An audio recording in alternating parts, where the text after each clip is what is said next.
Tantor Audio, a division of Recorded Books, presents The Reducetarian Solution: How the Surprisingly Simple Act of Reducing the Amount of Meat in Your Diet Can Transform Your Health and the Planet.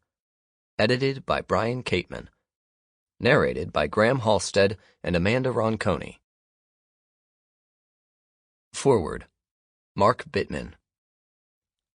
It's difficult to believe there are many people remaining in the United States who do not yet understand this message. Eat less meat, and both you and the planet will benefit. There are a few other changes you can make in your life that will allow you to be both selfish and altruistic at the same time. And yet, becoming a reducetarian does just that, by helping you reduce both your chances of chronic disease and also your carbon footprint and the other damaging environmental consequences of industrial animal production. It's true that the word itself, reducetarian, is a relatively new one. Whether it replaces or complements flexitarian, which is less specific, less meatarian, roughly equivalent, vegetarian, somewhat stricter, or vegan, much stricter, remains to be seen. But ultimately, it's not the label or the logistic details that matter here. Whether you do Meatless Monday or Vegan Before 6, invented by me, or some other strategy designed to cut down on your meat consumption is equally immaterial. What matters is that people begin to act on a reality that's become increasingly clear and consistently proven by fact. What follows is a series of fine essays that make this point in many different ways, written by an all-star cast. Among the writers are friends, colleagues, and people I've admired from afar. Today we move increasingly toward a precipice. It is a far different place from where we stood just a few years ago. In widening circles, eating less meat is becoming more and more common. And as I've already said, the benefits of reducetarianism are no longer in dispute. Still, big food is a powerful lobby and will go to almost any lengths to protect its position. It's telling that almost no politicians are actually willing to come out and say excessive meat consumption is bad. And so, despite the fact that so many people know that the current state of food is bad for us, it retains many loyal defenders. In this way, it's a lot like American football. This is one of the things that make the Reducetarian Solution so valuable. It counters, from many angles, the notion that the status quo is acceptable. We have to make a change, and fast. This book, with its mission to help make that change, will be worth listening to more than once. Introduction. Brian Kateman. On a hot summer afternoon in Manhattan, my friend Tyler Alterman and I met for our weekly lunch. Tyler often writes at the Hungarian Pastry Shop, a cozy, dimly lit cafe near my office at Columbia University, so we decided to meet on the steps of the Cathedral of St. John the Divine, just across the street. He noticed I had brought a chicken salad and was surprised by my choice. "Aren't you a vegetarian?" he asked, somewhat sheepishly. I explained to him that I wasn't a vegetarian, but was eating more plant-based meals and was gradually decreasing my meat consumption to improve my health. Tyler shared that he also had been cutting down on meat for animal welfare reasons, but had difficulty explaining his efforts to others. From conversations that we've had with friends and colleagues, we realized we weren't alone. There was a growing community of individuals who knew that large-scale meat production and consumption was responsible for a significant amount of global greenhouse gas emissions, for poor health, and for the suffering of animals. And yet, they weren't able or willing to completely eliminate meat from their diet. Some enjoyed the taste of meat. Others didn't want to make a drastic lifestyle change. So, they took the advice of Michael Pollan. Eat food, not too much. Mostly plants. They relied on useful strategies like Meatless Monday and Vegan Before 6 to eat less meat for the benefit of themselves and for their environment. They knew eating less meat made a meaningful difference, but they still struggled to describe their eating choices, particularly to vegans and vegetarians, the modern-day pioneers of abstaining from meat and animal products. These individuals were not vegetarians or vegans or even on any particular diet. And while they knew of terms like semi-vegetarian and mostly vegetarian, they struggled to adopt them as identities because they were exclusive to people who primarily followed a plant-based diet and seemed morally weak and behaviorally inconsistent. It is true that these identities guide incredibly positive steps toward a more sustainable planet, but for many, they invoke negative associations, feelings of division, and moral incompatibility. Tyler and I realized there was a need for a term for people like us, people who take action to reduce their meat consumption, no matter the degree or motivation. After many brainstorming sessions in the summer of 2014, we finally came up with the term Reducetarian to describe a person who is simply committed to eating less meat. This is how the Reducetarian movement was born. Reducetarianism is an identity, a community, and a movement. It is composed of individuals who are committed to eating less meat, red meat, poultry, and seafood. It challenges the notion that the only way to reap the benefits of reducing meat consumption is to eliminate meat from our lives entirely, and recognizes that people are at different stages of willingness and commitment to eating less meat. Reducetarianism is inclusive in that vegans and vegetarians are also reducetarians because they too have reduced their meat consumption. It unites the growing community of individuals who are committed to eating less meat and ends what can sometimes feel like a battle among vegans, vegetarians, and all those reducing their consumption of meat. This new perspective provides everyone with a platform, not just vegans and vegetarians, to make small choices to eat less meat in their own lives and collectively to make huge differences in the world. With less meat and more fruits, vegetables, whole grains, and plant-based proteins such as beans and lentils, Reducetarians live longer, healthier, and happier lives. Dr. Michael Orlick and colleagues of Loma Linda University found that among 73,308 Seventh-day Adventist women and men, compared to typical omnivores, those who ate less meat had up to a 15% lower risk of death. In fact, eating less meat and more whole plant-based foods is one of the lifestyle habits that unites the people living to 100 and beyond in hotspots of longevity, regions called blue zones. Reducetarians enjoy these benefits by setting manageable and therefore actionable goals to gradually eat less meat. For example, they may forego eating meat for lunch if they will have it for dinner, skip eating meat on Mondays, or eat it only on the weekends. Reducetarians know that eating less meat is good not only for themselves, but also for the well-being of animals and the planet.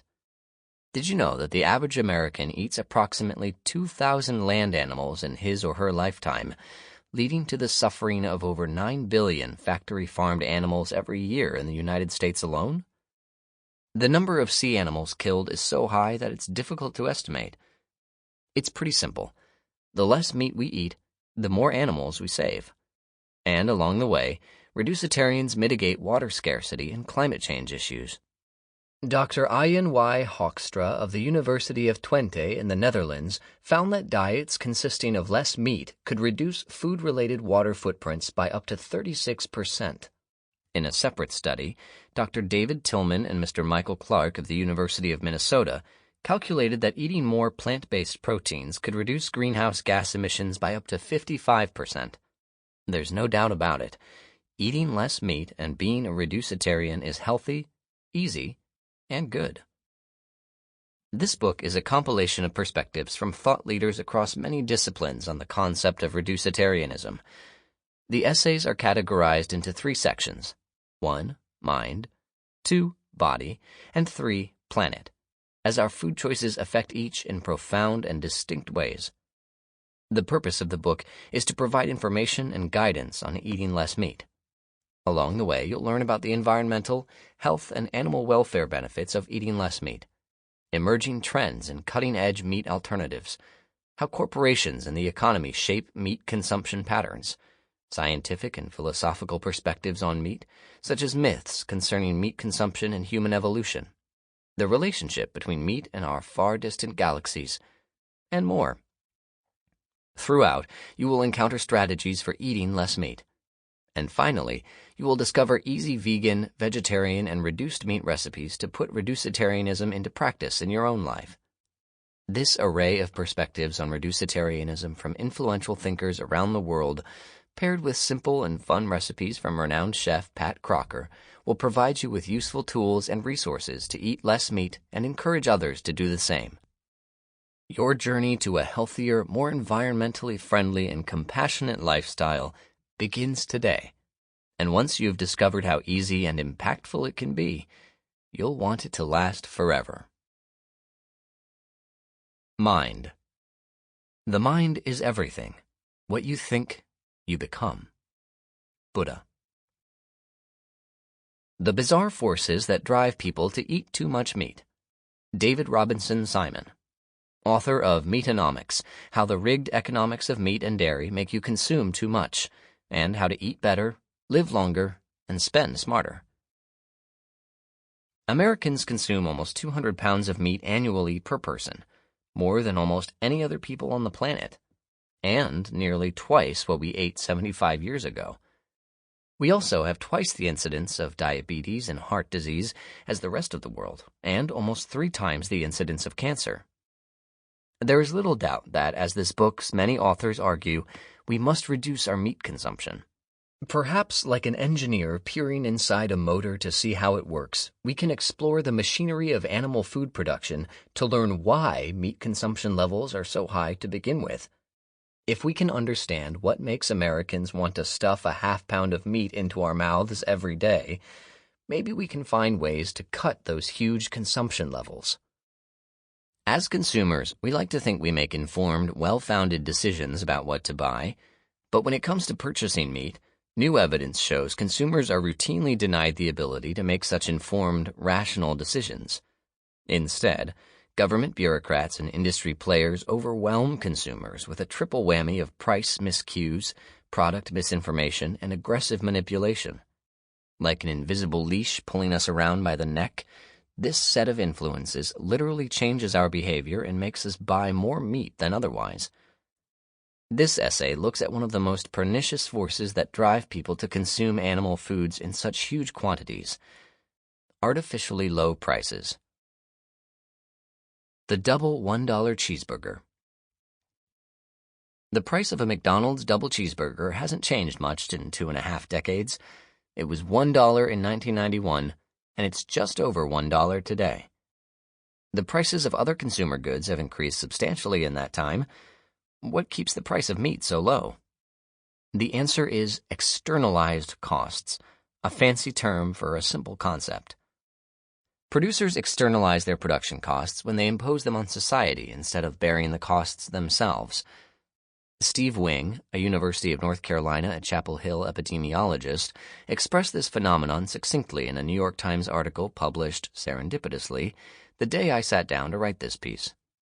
Pork is cheap and cheap to produce in large factories, said Wing, because they don't pay for cleaning up the Des Moines water supply, and they don't pay for the asthma neighbors get. They don't pay for polluting downstream water that used to be potable, and they don't pay for the loss of property values. Couldn't have put it better myself. The rise of factory farming over the past half-century has, increasingly, given meat producers the means to externalize their production expenses and impose them on the rest of us. In my 2013 book, Meatonomics, I add up these costs and find they total more than $414 billion. To put this huge number in perspective, it's about 1/4 of Canada's gross domestic product, or half of what the United States spends on Social Security each year. Here's the rub. By massively externalizing their costs in this fashion, meat producers have been able to aggressively lower their products' prices. Thus, on an inflation-adjusted basis, the retail prices of various kinds of meat have fallen dramatically in the past half-century. Since 1935, steak prices are down 20%, ham is down 48%, and chicken is down a whopping 74%. It's hard to overstate the importance of a good's price when it comes to a consumer's decision to buy it or leave it. The most basic principle of economics, the law of demand, says that when a good's price is low, we'll likely buy more of it than if the price were higher. Pretty simple. But when it comes to meat prices, the result is shocking. Retail prices, pushed down to artificially low levels by producers externalizing most of their production costs, cause Americans to eat much more meat than we would if prices rose to their true levels. How do we know that low prices are driving high consumption? Because hundreds of studies have shown that consumption of animal foods is closely linked to price. On average, for every 10% drop in meat and dairy prices, consumption rises by about 6.5%. Conversely, if prices rise by 10%, consumption falls by about 6.5%. There are lots of reasons people buy meat: beliefs, preferences, disposable income, force of habit, and other factors. But the data on price and consumption show that retail prices play an enormous role. As animal science professor Marta Rivera Ferre notes, consumer demand for meat is not linked with the actual biological needs of the human organism, but with prices. Repairing the damage. Now that we know why the market for animal foods is broken, we can also posit one easy way to fix it. Let meat prices rise to their true levels. For every dollar of animal foods sold at retail, another $1.70 is imposed on consumers and taxpayers in the form of externalized costs. This means that a $5 Big Mac really costs society $13. A $15 slab of ribs really costs $40. If the retail prices of these goods reflected their true societal cost, meat consumption would drop faster than you can say tofu. There are lots of ways to add externalized costs back into the retail price of meat. We might eliminate government subsidies, impose a tax on meat, or use other legislative or regulatory measures to force producers to bear their fair share of costs. In fact, any activity that raises the price of meat will help shift Americans' protein consumption to plant-based alternatives and would be a welcome step in the right direction. Most consumers want to act rationally. Let's make that possible by giving ourselves the proper price cues to do so. The Element of Surprise. Tanya Luna, co-author of Surprise: Embrace the Unpredictable and Engineer the Unexpected. It would be nice to be able to simply wake up one day and decide, I'm going to eat less meat. But as my fellow humans know, things rarely work out that easily. Scientists suspect that one of the reasons we have a tough time changing our habits, even when we know they're bad for us, is that willpower, our internal voice of reason, is not unlimited. Just like any other resource, it can become depleted. In an experiment by Roy Baumeister, participants waited in a room that smelled like freshly baked cookies. They were shown two types of foods, chocolates and radishes. Half of the participants were given chocolates, and the other half got radishes. Next, researchers asked both groups to do a puzzle, and they timed how long it took participants to finish the task. The chocolate eaters kept trying for over 18 minutes. The radish eaters quit after just 8. Plenty of subsequent studies have since revealed the same concept. When we have to expend effort to regulate our impulses, we eventually run out of self-control. But why does it take so much willpower to change how we eat? Part of the answer lies in habit. Habit is the enemy of change. Luckily for us, surprise is the enemy of habit. Most of our actions are patterns. We go home, sit on the couch, turn on the TV, think about food, get up to check the fridge, consider making a salad, feel tired and cranky, and end up grabbing the cold cuts. It doesn't take a fortune teller to predict the outcome of habitual actions because they contain no surprise. It's also an efficient way to live. Habits require less neural activity than new behaviors. But who wants efficiency when you can have excitement and fulfillment? Okay, maybe you prefer efficiency, but it has its limits. Surprise disrupts the pattern of habit, opening the door just a crack for new behaviors to slip in. Here are 4 tips for anyone attempting to disrupt their meat-eating habits. 1. Shake up how you feel about food. Willpower is a fickle friend, but there is one exception. People who have strong beliefs can override even the coziest habits. How do you shake up your food feelings? Neuroscientist Wolfram Schultz found that surprise can intensify our emotions by about 400%, creating just the kind of colorful memory that can act as your mouth's bouncer, keeping meat out when you don't want it in. So what might surprise you about food? Well, you can always Google factory farming. A visit to a factory farm or slaughterhouse is another way to shock your system. But there are also less emotionally scarring ways to surprise yourself. My husband Brian is from a part of Texas where vegetarian means one of those people who's not from around here. Brian loves dogs, and intellectually he knew that cows weren't much different. But it wasn't until he met a calf face-to-face for the first time recently that his perspective shifted. Rory the calf had long, black lashes and a fuzzy nose. When she licked him, Brian fell in love. At the time, we were traveling in Ireland, where burgers are served with nearly every meal, like napkins. After meeting Rory, however, Brian didn't want burgers.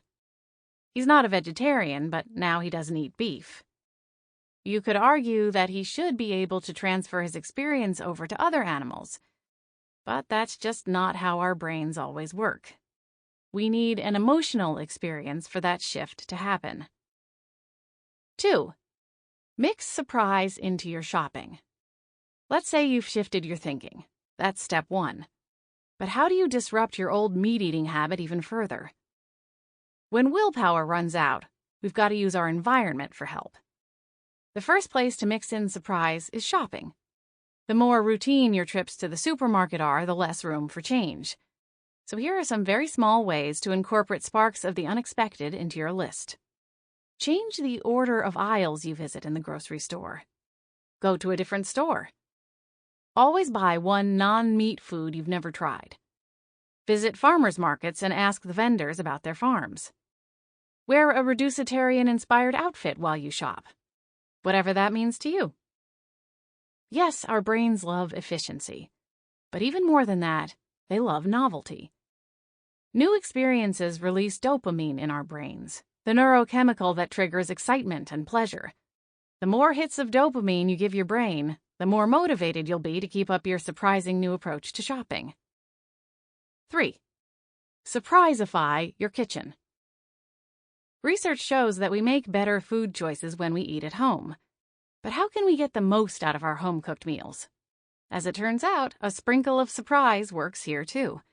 Introduce novelty into your kitchen and you'll be more likely to introduce novelty into your eating habits. The most effective changes are those that make eating meat a little harder and eating other foods a little easier and more fun. Google used this technique when it realized employees were binging on M&Ms. First, managers placed the M&Ms in closed, opaque containers. Second, healthy snacks were placed in easy-to-reach areas. The result? In just 7 weeks, Googlers consumed 3.1 million fewer calories, an average reduction of 9 packages per employee. Again, these aren't revolutionary switches, but they do cause us to pause. And within that pause, new behaviors have the opportunity to come alive. Here are a few other small surprise tweaks you can make this week. Use small skillets and plates for meat, and large ones for everything else. Keep meat in a closed-off section of the fridge and fruits and veggies easily accessible. Purchase meat that isn't pre-sliced. Buy beautiful or funny plates that you can use only when eating meat-free. Make a relaxing or dance-inspiring playlist for healthy food prep. Salad songs? Invite friends over to make and share meals together for the week. Create a theme for every month, or even the year. For example, Moroccan March, or the Year of the Homemade Salad Dressing. 4. Turn eating at restaurants into a game. Last but not least, when eating out of the house, think about making the experience less about convenience and more about discovery. To really increase your dopamine levels, invite someone to join you. That way you'll deepen your relationship as you collect surprising experiences together. A few tips for eating out. Ask the server to surprise you with a meat-free choice on the menu. Eat in a different way from the way you usually do. For example, with your hands, sitting on the floor. Share a plate of food and take turns tasting the same things at the same time. Have a blindfolded meal. In short, take a look at your lifestyle. Where is there room for surprising, emotionally stirring experiences? Next, examine your eating habits. What's predictable? Make one small change per week and take note of which you enjoyed the most.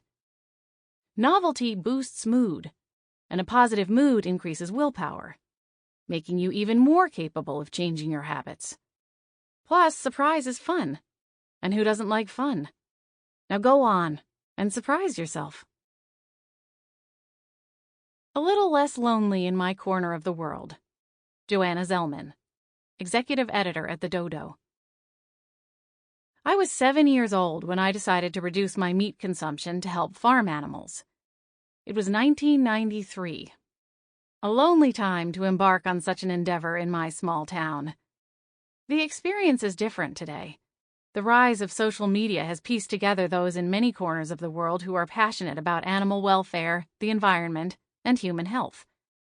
These online platforms are helping create a global community that can chip away at some of the loneliness many of us experienced.